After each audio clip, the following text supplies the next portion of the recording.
Jammu Kashmir liberation front के आतंकी यासीन मलिक का एक बड़ा दावा सामने आया। दिल्ली हाई कोर्ट में यासीन मलिक का हलफनामा है और इसमें यासीन मलिक ने कहा है कि सरकार चाहती थी इसलिए हाफिज सईद से मिला था।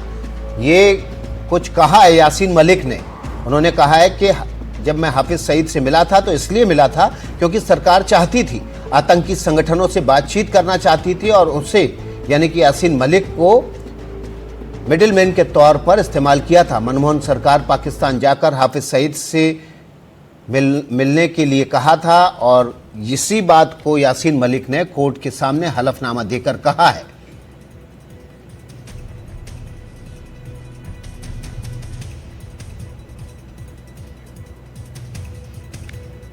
ये जो यासीन मलिक है ये ही इज अ क्रुक। इसके हाथ खून से रंगे हैं।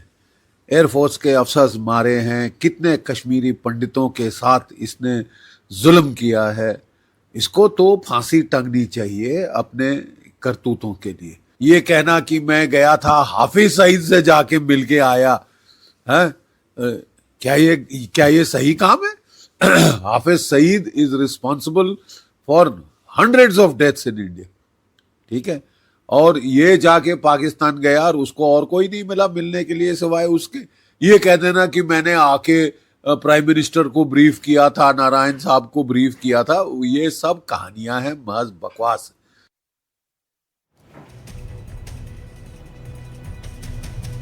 आदित्य, आप तो विदेश मंत्रालय कवर करते रहे हैं और इस तरह के मिडिलमैन के तौर पर सरकार कई अलग अलग चैनल्स का इस्तेमाल करती है, लेकिन एक आतंकी जो कि सजा याफ्ता है, जो सजा काट रहा है, उसका इस्तेमाल करना ये शायद बहुत रेयर होता होगा।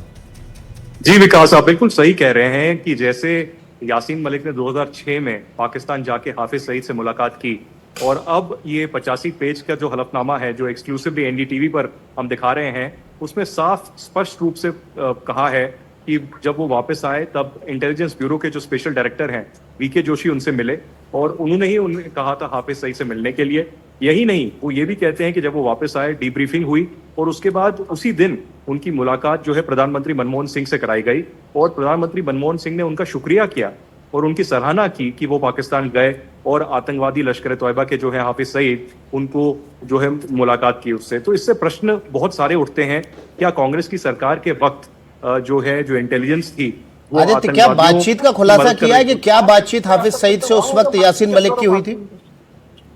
जी, बातचीत तो नहीं पता, पूरा डिटेल में उसने बातचीत पर नहीं लिखा, लेकिन उसने यही कहा है कि भारत की सरकार ने उन्हें कहा था पाकिस्तान जाने के लिए, पासपोर्ट इश्यू किया था और उसके बाद जब वो पाकिस्तान गए और हाफिज सईद से मुलाकात की तब भारत सरकार की जो गुहार है बातचीत के लिए, आतंकवादियों से बातचीत के लिए, वो उनने उनके सामने रखी और बोला कि मुजफ्फराबाद में भी मैंने बहुत बड़ा एक जलसा जो है वहां पर बातचीत की और उस जलसे को जो है वहां पर बोलते हुए ये कहा कि लश्कर तोयबा और जैश ए मोहम्मद बाकी संगठनों को भी भारत सरकार से बातचीत करनी चाहिए।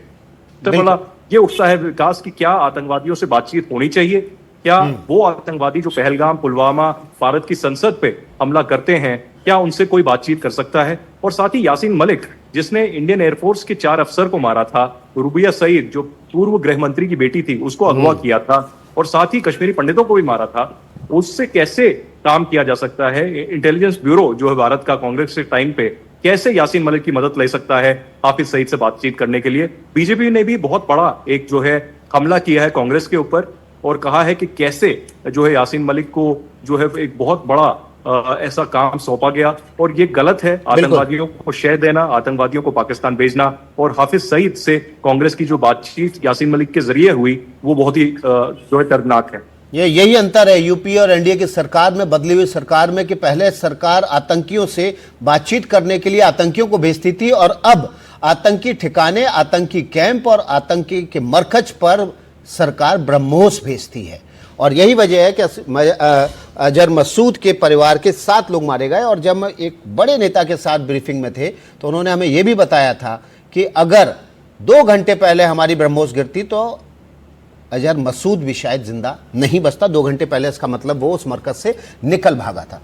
बीजेपी का रिएक्शन आया है इस बात पर कि यासीन मलिक को उस समय की मनमोहन सरकार ने पाकिस्तान भेजा था बातचीत करने के लिए। क्या कुछ बीजेपी की तरफ से तरन चुग ने कहा है, सुनवाते हैं आपको। यासीन मलिक के हल्फिया बयान से ये स्पष्ट हो चुका है कि वायुसेना के अधिकारियों सहित कई बेगुनाहों के कातिल यासीन मलिक कांग्रेस की केंद्र सरकार के कहने पर एक राजदूत बनकर मोस्ट वांटेड आतंकवादियों से भारत की ओर से बातचीत कर रहे थे और प्रधानमंत्री खुद उनका धन्यवाद करते हैं।